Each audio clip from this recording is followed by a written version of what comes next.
Hello everyone and welcome to today's video.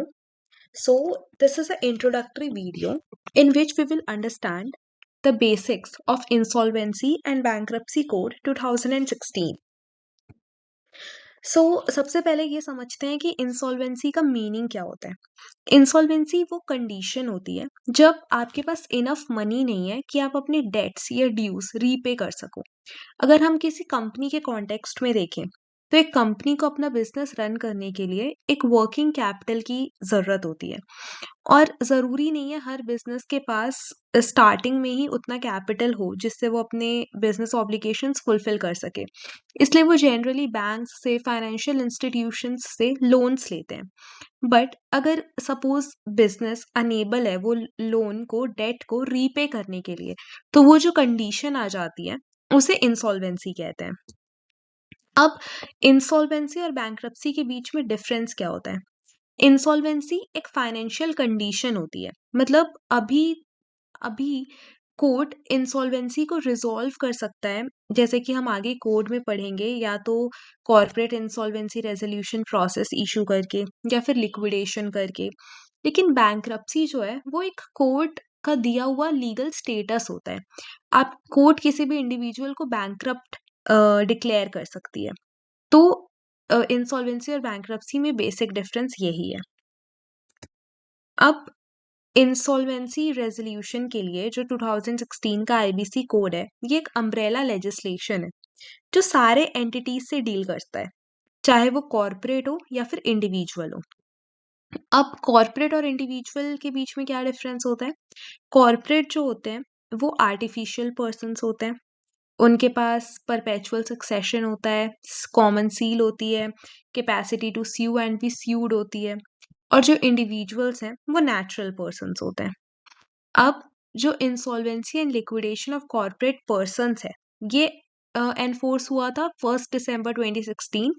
लेकिन जो personal guarantors to corporate debtors है, उनके लिए insolvency resolution and bankruptcy enforce हुआ था December 1, 2019। अभी एट प्रेजेंट इंडिविजुअल्स के अगेंस्ट आईबीसी कोड एनफोर्स नहीं हुआ है, बट जो personal guarantors to corporate debtors है उनके अगेंस्ट वो भी इंडिविजुअल्स ही होते हैं, लेकिन अ, उनके लिए ये कोड एनफोर्स इसलिए हो गए क्योंकि ये बहुत कॉमनली लिंक्ड होते हैं कॉर्पोरेट डेटर्स से, इसलिए ताकि एक एफिशिएंटली प्रोसेस रन हो सके personal guarantors to corporate debtors के लिए इंसॉल्वेंसी कोड एनफोर्स हुआ। नेक्स्ट, हमारे 2016 कोड का ऑब्जेक्टिव क्या है? ये एक्ट कंसोलिडेट करता है और अमेंड करता है laws which relate to reorganisation and insolvency resolution of corporate persons, partnership firms and individuals. तो आईबीसी लॉ के पहले भी बहुत सारे ऐसे लॉज थे जो रिकवरी से डील करते थे, जिससे कंपनी से डील करते थे। तो जो आईबीसी कोड है ये उन सारे लॉज को कंसोलिडेट करता है और बहुत सारे लॉज को अमेंड करता है। आईबीसी कोड का फोरमोस्ट ऑब्जेक्टिव है टाइम बाउंड मैनर में इंसॉल्वेंसी रिजॉल्व करना, क्योंकि अगर हम पहले का सिक कंपनीज एक्ट देखें, सिक इंडस्ट्रियल कंपनीज एक्ट ऑफ 1985, तो उसमें सिक कंपनीज को रिहैबिलिटेट करने में 5 से 7 साल का एवरेज टाइम लग जाता था, जो कि बहुत इकोनॉमिकली लॉस करता है बिजनेसेस को। और इसलिए आईबीसी कोड का प्राइमरी ऑब्जेक्टिव है कि जो रेजोल्यूशन है वो टाइम बाउंड मैनर में हो। आगे हम बहुत सारे लैंडमार्क सुप्रीम कोर्ट जजमेंट्स पढ़ेंगे जिसमें ये टाइम बाउंड मैनर पे कोर्ट ने फोकस किया है।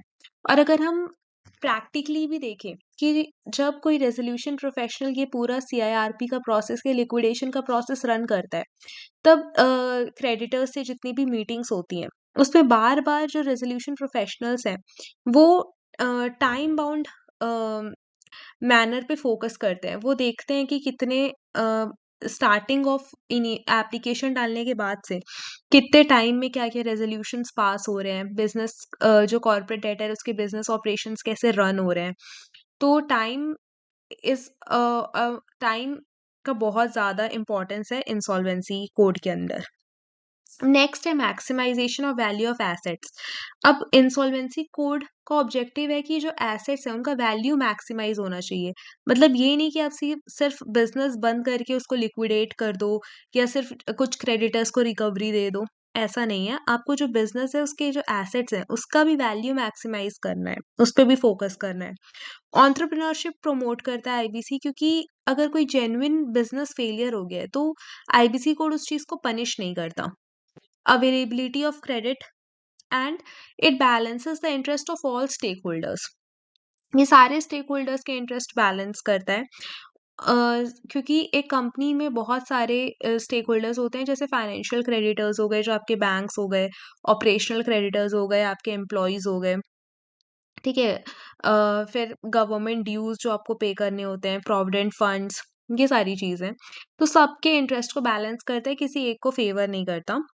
और ये ऑल्टर भी करता है order of priority of payment of government dues, और ये कमर्शियल क्रेडिटर्स को प्रायोरिटी देता है। गवर्नमेंट ड्यूज की प्रायोरिटी उनके नीचे आती है। फिर ये insolvency and bankruptcy board of India को एस्टैब्लिश करता है, एंड जो भी इंसॉल्वेंसी से रिलेटेड इंसिडेंटल मैटर्स हैं अ, उन उन उनसे भी डील करता है। ठीक है। अब जैसा कि मैंने बताया कि पहले भी बहुत सारे ऐसे लॉज थे जो इंसॉल्वेंसी से डील करते थे, बट वो प्रॉपरली इफेक्टिव नहीं थे। या तो वो वाइंडिंग अप पे फोकस कर रहे हैं या वो कंपनी के लिक्विडेशन पे फोकस कर रहे हैं। लेकिन एक कंपनी अगर अनेबल हो गई है अपने डेट को रीपे करने के लिए, उसको कैसे रिवाइव करना है उस पे फोकस नहीं होता था। जैसे कि हमारे कंपनीज एक्ट में प्रोविजंस है वाइंडिंग अप के। फिर आरडीडीबीएफआई एक्ट है आपका, जो recovery of debts and dues due to banks and financial institutions. SARFAESI act है, जो कि अगर बैंक के पास कोई सिक्योर्ड प्रॉपर्टी है या कोई प्रॉपर्टी बैंक को हमने मॉर्टगेज कर दी है जिसके बेसिस पे हमें लोन मिला है, तो बैंक के पास अब ये राइट है कि वो सरफेसी एक्ट के अंडर वो प्रॉपर्टी बेच के अपना पैसा रिकवर कर ले।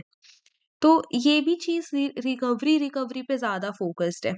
इसमें कंपनी का कोई बेनिफिट या कंपनी के लिए कुछ चीज़ें नहीं है कि अगर उस कंपनी का फाइनेंशियल फेलियर हो भी गया है, तो इसका मतलब ये नहीं कि हम उस कंपनी का बिज़नेस ही बंद कर दें।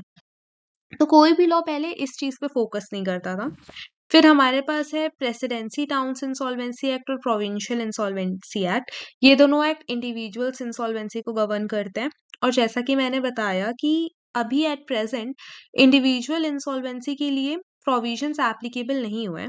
इसलिए now at this time this two laws govern individual insolvency until and unless वो सेम प्रोविजंस आईबीसी कोड के अंडर अप्लाई हो, एनफोर्स हो।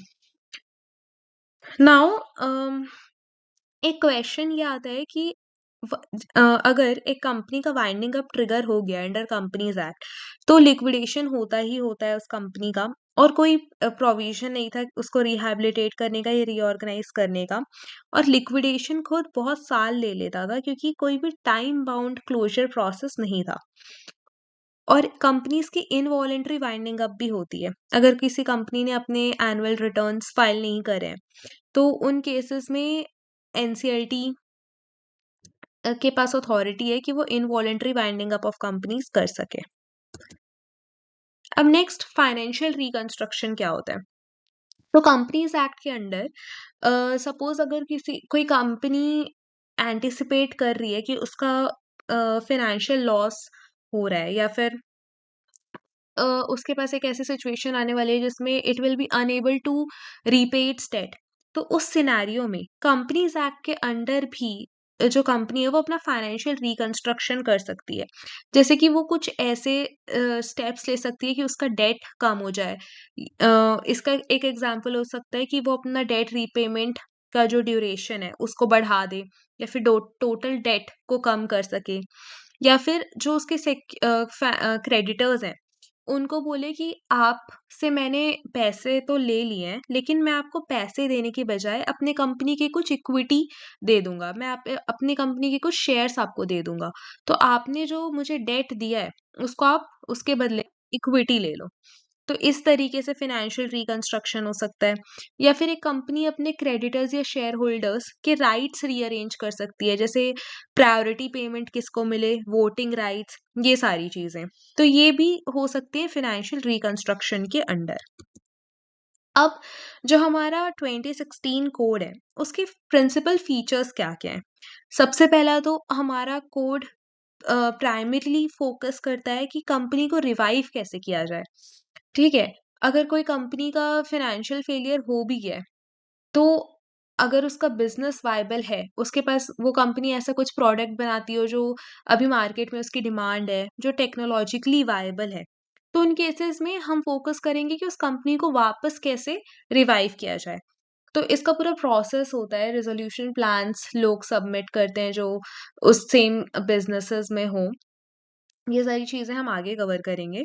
और अगर पूरी एफ़र्ट्स डालने के बाद भी हमें कोई वायबल रेज़ोल्यूशन प्लान नहीं मिल रहा है कंपनी के लिए, तो फिर लास्ट में उस कंपनी का लिक्विडेशन होता है, ठीक है? दूसरा code early detection of insolvency पे फ़ोकस करता है। जो हमारे यहाँ सेक्शन 4 है कोड का, उसमें बताया गया है कि अगर एक कंपनी ने 1 करोड़ से मिनिमम 1 करोड़ का अगर डिफ़ॉल्ट कर दिया है, तो फिर उस कंपनी के अगेंस्ट आप इंसॉल्वेंसी एप्लीकेशन डाल सकते हो। तो इसलिए ये जो कंपनी है, ये अर्ली डिटेक्शन ऑफ इंसॉल्वेंसी पे फ़ोकस करता है। तो जो सेक्शन 4 है, वो इसको सप्लीमेंट करता है। अब जो हमारा कोड है, वो डेटर इन पोज़ेशन, मतलब डेटर कौन है? जो कॉर्पोरेट अपना अ, उधार नहीं चुका पा रहा है, जिसके ऊपर डेट्स हैं, ठीक है? जो कंपनी है, वो डेटर इन पोज़ेशन है। जब तक एक कंपनी डिफ़ॉल्ट नहीं कर रही है, तब तक उस कंपनी का पूरा मैनेजमेंट, उसके बोर्ड ऑफ डायरेक्टर्स कर रहे हैं, उसके एग्ज़ीक्यूटिव्स कर रहे हैं। लेकिन जैसे ही एक कंपनी डिफ़ॉल्ट कर देती है, तो अब जो उसके क्रेडिटर्स हैं, जिनके जिनके पैसे कंपनी वापस नहीं कर पा रही है, वो कंट्रोल में आ जाते हैं। तो जो आईबीसी है, वो डेटर इन पोज़ेशन मॉडल को रिप्लेस करता है क्रेडिटर इन कंट्रोल रिजीम से। और चौथा और बहुत इम्पोर्टेंट चीज़ है कि सेक्शन 14 ऑफ आईबीसी के अंडर हमारा एक मोरेटोरियम पीरियड एप्लीकेबल हो जाता है, जिसको काम पीरियड बोलते हैं। इसमें आप कंपनी के अगेंस्ट कोई भी इंडिविजुअल या कलेक्टिव लीगल एक्शन नहीं ले सकते हो सीआईआरपी प्रोसेस के दौरान। तो ये इसलिए होता है ताकि कंपनी का जो रेज़ोल्यूशन है वो पीसफुली हो सके, वरना अगर एक कंपनी की सीआईआरपी चल रही है, अब उसके अगेंस्ट आप आर्बिट्रेशन भी लगा दोगे, उसके अगेंस्ट आप इंडिविजुअल रिकवरी प्रोसीडिंग्स लगा रहे हो, अलग-अलग कोर्ट्स पे उसके मैटर्स चल रहे हैं, तो जो कंपनी का एसेट बेस है वो इरोड हो जाएगा और प्रॉपरली डिस्ट्रीब्यूशन नहीं हो पाएगी, प्रॉपरली प्रोसेस फॉलो नहीं हो पाएगा।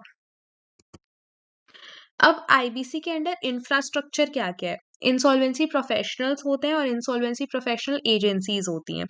तो इंसॉल्वेंसी प्रोफेशनल्स में में के अंडर आ जाएँगे interim resolution professionals and resolution professionals, जो कि रिस्पॉन्सिबल होते हैं पूरे सीआईआरपी प्रोसेस और लिक्विडेशन प्रोसेस को रन करने के लिए। और जो इंसॉल्वेंसी प्रोफेशनल एजेंसी है, ये बॉडीज़ होती हैं जो कि रजिस्टर और एनरोल करती है इंसॉल्वेंसी प्रोफेशनल्स को। ठीक है, फिर हमारे पास आता है इन्फॉर्मेशन यूटिलिटीज़।